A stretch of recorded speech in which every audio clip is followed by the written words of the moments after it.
Retour sur la journée de samedi, marquée par les manifestations contre la réforme des retraites en France et comme sur ces images à Épinal, l'intersyndicale est toujours aussi soudée derrière une même banderole.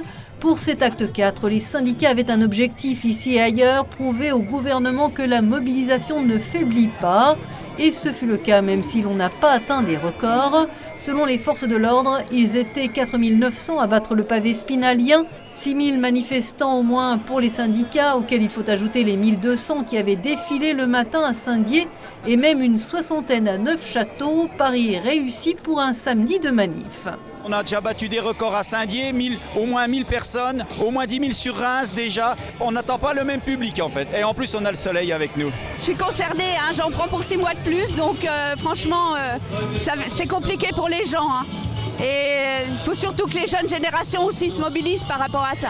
Manifester un week-end, c'était pour les syndicats permettre à certains de se mobiliser entre amis, en famille, pour les salariés l'occasion de montrer son refus de la réforme sans perdre une journée de salaire. Le cortège était bon enfant, réunissant toutes les générations et pas mal de retraités solidaires. Avec mes 3 enfants et mon mari, on est contre cette réforme. On dit non aux 64 ans. Moi, je veux profiter de ma retraite, de mes enfants et j'espère de mes petits-enfants. C'était plus pratique de manifester un samedi ? Ouais, comme ça on rate pas de jour, hein, parce qu'à force ça commence à chiffrer. Oh, et puis comme ça au moins ils voient un peu ce qui leur attend. Hein. J'ai 35 ans, je suis déjà cassé de partout. C'est trop dur le travail ?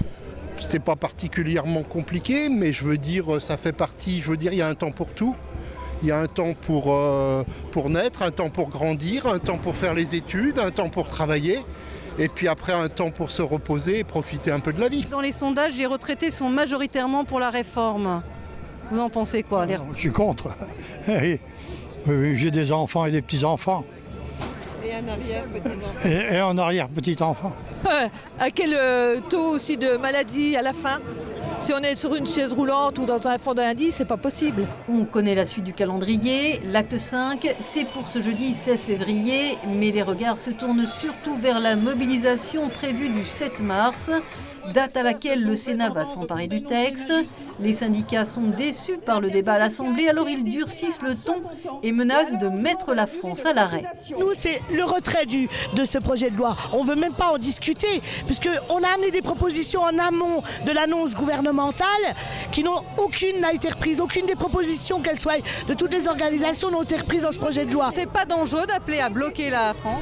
Non, c'est pas dangereux parce qu'à un moment donné, il faut appeler à bloquer l'économie puisqu'on a un gouvernement qui est hors sol sur une réforme des retraites et qui ne nous entend pas et qui n'entend pas le monde du travail parce que c'est le monde du travail qui est dans la rue. Tout à l'heure en fin de manif, ce qu'on fera c'est qu'on va interpeller un premier parlementaire et après chaque semaine on ira en interroger d'autres. À l'issue de la manifestation samedi, le député spinalien Stéphane Viry a donc reçu une lettre lui demandant de rejeter le texte de la réforme.